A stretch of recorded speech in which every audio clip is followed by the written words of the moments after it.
Hey everybody, this is Matthew Soltesiak and you're listening to Not the Same Old Lions podcast. Using my sportscasting background, I speak with a variety of guests and interview key players to gain more insight on what makes this team go.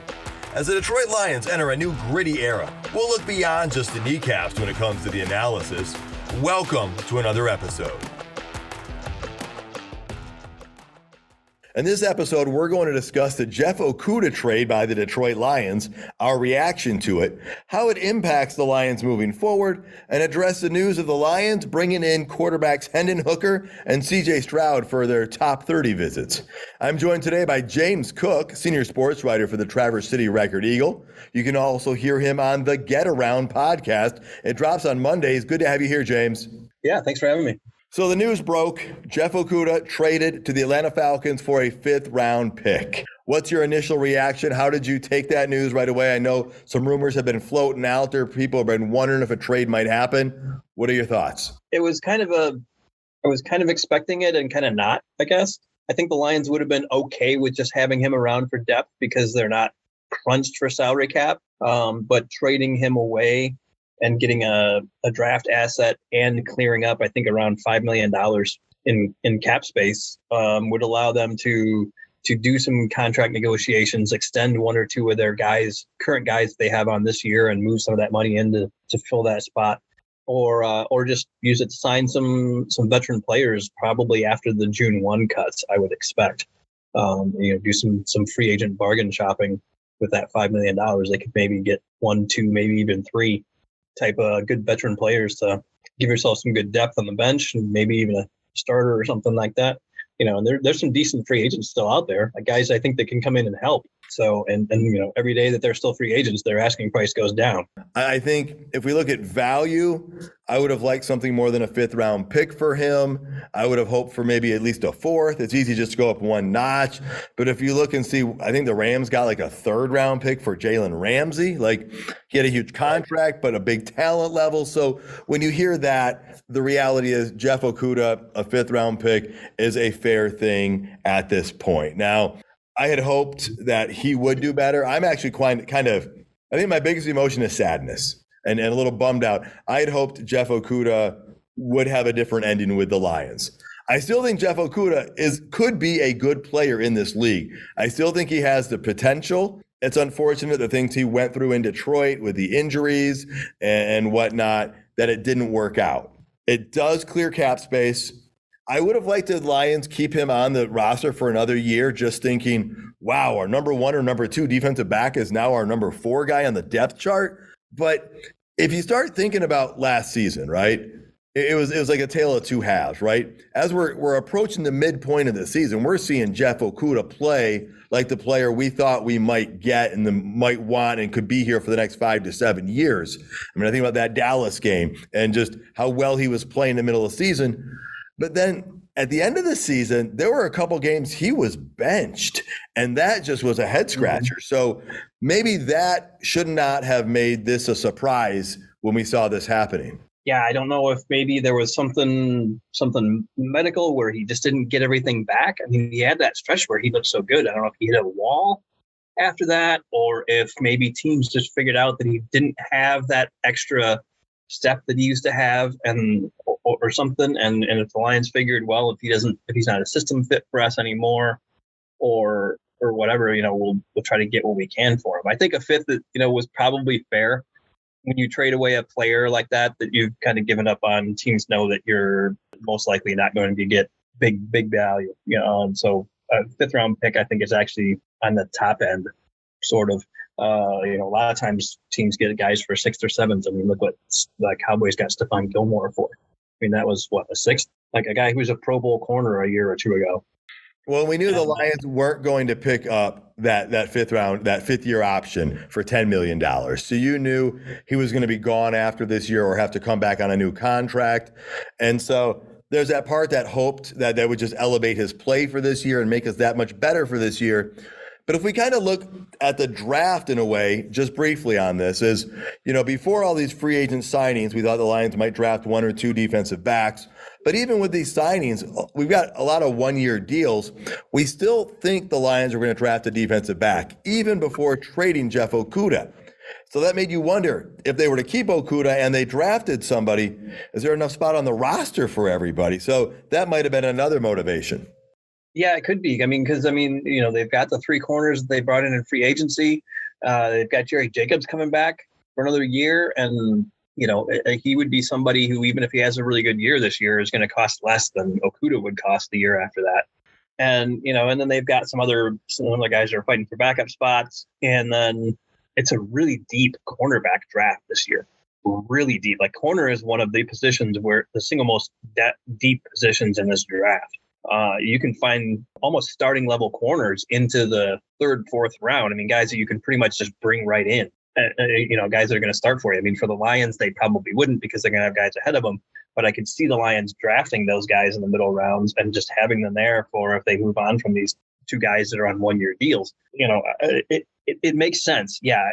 Would it have been nice to have had Okudah around and had him play off the bench and be a guy who you could bring in and have a good season, and then maybe him play well enough? The Lions, I guess, are kind of, I saw a guy put it this way: the Lions are all in without going all in this year, in that they haven't mortgaged their future because they've signed so many of these guys to 1-year deals and shorter contracts. They haven't crippled themselves on the salary cap, so they can extend their window. But I think they think this is the beginning of their window where they can win the division, win some playoff games, maybe even be contenders.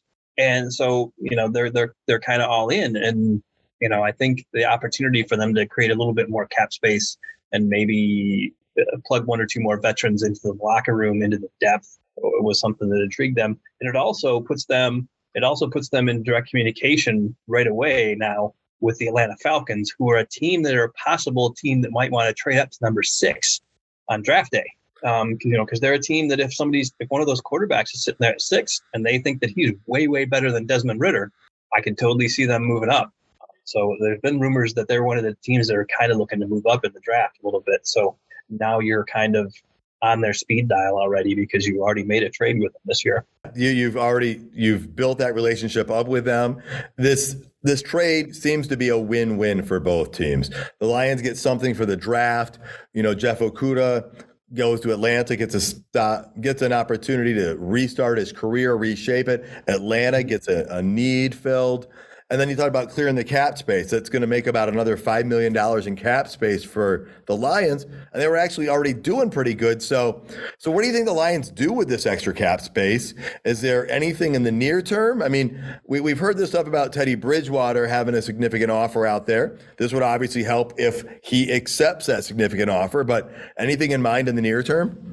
Myself, I actually kind of have changed my opinion a little bit on the whole Bridgewater thing, and I'm kind of like, just stay away from him.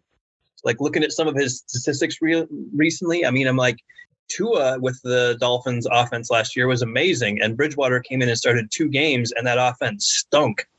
So I'm like, I'm not convinced that Bridgewater is really any better than Sudfeld. I mean, or guys that are already out there. Matt Ryan, might just be looking to cash in and get another year or 2 sit on the bench. And stylistically, Matt Ryan is fairly close to Jared Goff as well. So that makes him a nice backup quarterback option, I think, more attractive than Bridgewater, who stylistically is not the same as Goff. But there are good free agents out there still.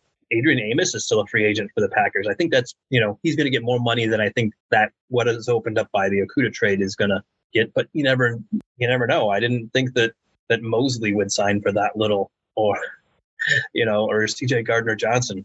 So, you've got guys like, I think somebody they may be interested in, depending on how the draft goes after the draft, would be maybe Poona Ford from the Seahawks. Just a good, he's still only 27. He's a guy who's been a proven guy who you can start in the NFL, and he'd probably be your rotational defensive tackle. And we could use help at that spot. Yeah, and he's a good run stopper. I mean, he can provide a little bit of pass rush. He's not, got somebody who's only just there to eat up blocks, but, he can get a few sacks here and there. But, he's a good run stopper. I mean, he's 5'11" and 310. Well, and then in addition to potentially signing a free agent, it also increases the possibility that if there's a player on someone's roster that we like and has a little bit of a bigger salary, we could make a trade. Yeah, you could turn on and trade that 5th or one of your other picks, on draft day. for that guy. I mean, we saw several teams do that last year with teams dumping players during the draft for draft picks. Most notably AJ Brown. But over the last couple of years, you've seen that happen a few times, where teams that are cash strapped or teams that just drafted somebody at that guy's position because they couldn't resist, and suddenly don't want to be paying, Jeff Okudah $10 million when you just signed 3 good corners in free agency. Exactly. We knew we weren't going to pick that up, so it made sense to move on from him. Again, there's part of me that's sad because I wanted to see him realize his potential with the Lions. Oh yeah. So, but you know what? I still think he's got the possibility, and I'm wishing him well, and I hope he does realize that. I'm optimistic Brad Holmes can take that 5th round pick and do something fun with it. That guy's pretty magical in the draft. Yeah. We'll see. Some other free agents that I could see them looking at maybe. That are still sitting out there that they could probably get for close to the vet minimum, which at that you could, with $5 million and more new cap space, you could get, say, 4 guys out of that. I could see him re-signing Justin Jackson now because there's still so many good free agent running backs on the market. A bunch of other guys are still free agents. So I could really see Justin Jackson coming back, re-signing to be the number 3 running back or 4 if they draft somebody. Dan Arnold from the Jags would be another guy to maybe kind of add to that tight end room, who's kind of that blue collar guy and a big red zone target. Eric Fisher or Oday Abushi on the offensive line, even maybe Taylor Lewan, good veteran backup swing guys who can fill multiple spots. Yeah, the Lions could definitely add to the offensive line. I'm sure they will, maybe through the draft and through free agency yet. Yeah. Maybe even, one guy who's still a free agent is Kyle Van Noy, the Lions' old buddy. He's 32 now, though, but I mean, he's just a depth piece at this point and would be a veteran minimum guy. Or Marcus Peters if you need another corner, if you feel you need another veteran corner. Or Rock Ya-Sin. Yeah, Rock Ya-Sin is a guy when coming out of the draft last year or years ago, was somebody that I really thought was going to be a really good player. I was kind of surprised the Raiders let him go in free agency and has lasted this long in free agency as well. Right. He's still out there. So, and it's a cool name. It is a very cool name as well. Yeah. Well, the other big news this week was the Lions were bringing in Hendon Hooker, and now they're bringing in C.J. Stroud. The Hendon Hooker thing, I didn't think caught people off guard because he could be a 2nd-round draft pick. Obviously, he could go in the 1st round or the 3rd round or somewhere in between, depending on what you think of people's mock drafts and whatnot. But the C.J. Stroud thing was like, this guy's a top 3 pick no matter what. Why are the Lions bringing him in? Well, last year, they brought in Kenny Pickett. I think they brought in Malik Willis as well. They didn't draft either of those guys. And apparently they brought in Zach Wilson the year before. And so what does that say? What are your thoughts on hearing the news about Hooker? Does that really matter even? And then the bigger news, why are they bringing in C.J. Stroud? Well, one of the other nuggets that kind of came out in the last day or two is that the Lions are apparently one of 6 teams who inquired to trade up to the number 3 pick. And I would assume that would be for Will Anderson because he fits what the Lions need more. But I also think that maybe that's just part of a smokescreen to make teams trade up to number 6. And if they do that, then the Lions can't trade at number 3 and get the guy they want. That the other team wants. So I mean, everything is smoke screen season, and you got to kind of take it with a grain of salt at this point. So I kind of can totally see that being a smokescreen, and even the Stroud visit, just being completely a smokescreen. I mean, the Lions have already come out and said that Jared Goff's their guy. I wouldn't be shocked to see them draft a developmental guy behind him, and Hooker fills that spot.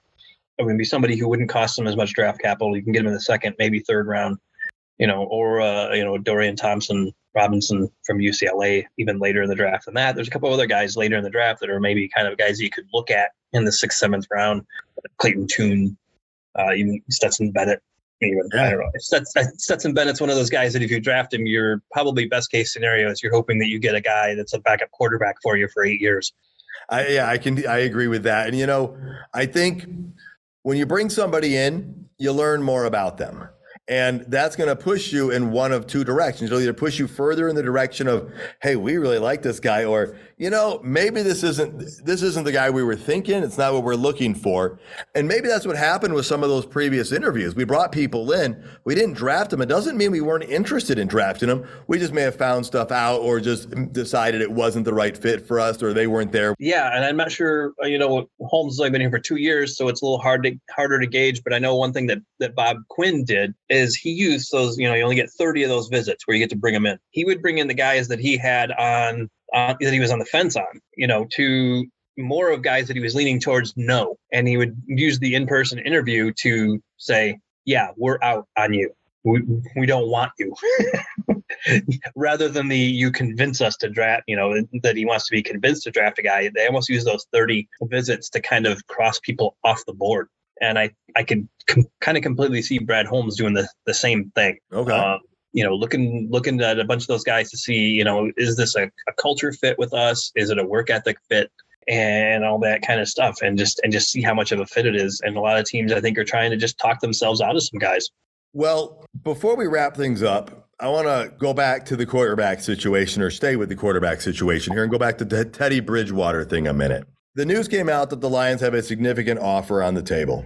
He has not accepted or signed it, but it means he's been offered it. So I'm kind of wondering here what your thoughts are on this. Do you think, well, first off, who do we think leaked this information? And two, why do we think it was leaked? If I had to guess, I would say that it was probably from Bridgewater's camp, his agent, to bump up the market. I mean, he is the highest rated quarterback that's left in free agency. Depending on what you believe in some other guys like Carson Wentz or Matt Ryan. And I think Mason Rudolph still hasn't re-signed with the Steelers. But I mean, I don't know that anybody's looking at him to be a starting type quarterback. So, Bridgewater's the highest rated quarterback free agent. And I think his agent is just trying to drum up more interest, more money for a bigger contract. I don't think if him and the Lions haven't come to a contract agreement yet, I don't know that they will. Well, that's the style thing that the Lions didn't like from Jamal Williams. If Teddy Bridgewater is doing the same style, that's probably not going to fly too well. Right. And I think so. Exactly. I mean, they got Sudfeld in place on a 1-year deal. I don't know how much guaranteed money there is there. I doubt much. So they could always change their backup quarterback plans, I think, without a big cap hit or anything. So I don't consider Sudfeld to be somebody who's a lock to be on the team come end of August. Is Bridgewater an upgrade over him? I don't know. He's got more playing experience, but does that playing experience tell you he's better from what he's done the last couple of years? I don't know. I mean, he came in the league in 2014? He's been in the league for a good while, yes. So that's 8 years, I think? I would consider one of those years a good year. I'm going to push back on you there. Last year, I agree, was not good. But the 3 years prior, when he was with the Broncos, when he was with Carolina, those numbers were respectable. And the year before, when he was with the Saints, he came in for like 4 or 5 games when Drew Brees was out, and he was solid during that time. The Saints year was the one I'm talking about. Yeah, that was a really great year. He went 5-0. He had a 9-2 touchdown to interception ratio. The Carolina, he was barely over 500 basically in TD to interception ratio. I mean, 15-11. Denver was pretty solid. But I mean, his first 2 seasons in Minnesota were okay. He's also got a little bit of an injury history. He's been in the league 8 seasons, and of those 8 seasons, he's only been a starter for, I would say, 4 maybe. But 3 of those seasons have ended with injuries. Sure. And that's where I'm looking for a guy who can come in, play 2 to 3, 4 games is what you're hoping at most. Because if your starter goes down for more than that, you've got more issues.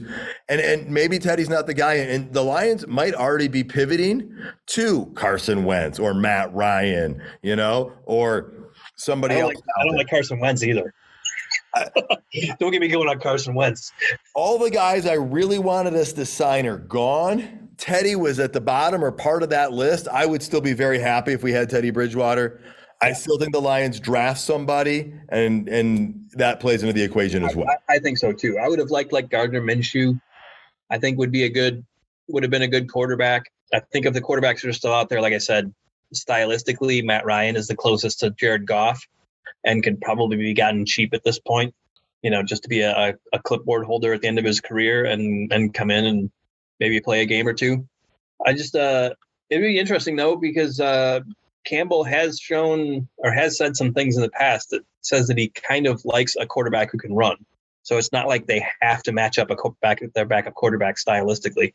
And Ben Johnson is also creative enough that if they had a backup quarterback who can run like somebody like a Hendon Hooker, that you could see him putting him in a game, a couple of plays here and there, and doing some gadget plays, run some wildcat, run whatever.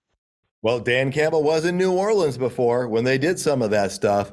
And one other name to throw out there is Tyler Huntley is a restricted free agent at the lowest level. So the Lions could sign him. And if Baltimore doesn't match, then they could have him for no draft picks. Yeah, and he's a fairly young quarterback. I think, he's only been in the league a couple of years. So, he's a guy who can still develop. And he played, I think, pretty respectably well last year after Lamar got hurt, for somebody who was thrown in there. So it gives him some game experience. Another guy that I wouldn't mind being backup quarterback at all. All right, well, I know we're going to get back together here soon, and we're going to do a big, deep dive into the draft. But great having you on this show, as always, as we analyze the Lions and we keep our eye on the moves coming up to that draft. Sounds good. Folks, thank you so much for tuning in. Please subscribe to Not the Same Old Lions podcast to get alerts about new episodes. Also, follow the show on Twitter at Matt Soltesiak. And until next time, stay gritty, my friends.